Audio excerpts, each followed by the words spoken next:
Xəbər verdiyimiz kimi Azərbaycan və Türkmənistan prezidentləri İlham Əliyev ilə Sərdar Berdiməhəmmədov Şuşada inşa edilmiş birinci yaşayış kompleksində olublar.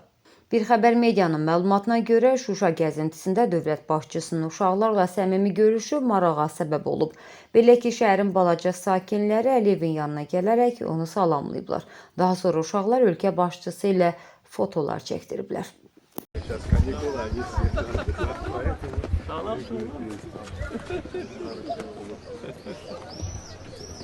Gel görüşelim sizinle.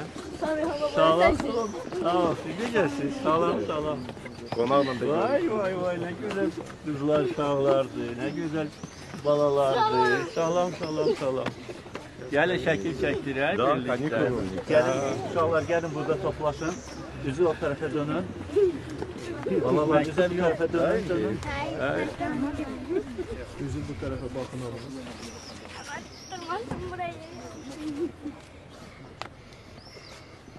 Çok sağ olun.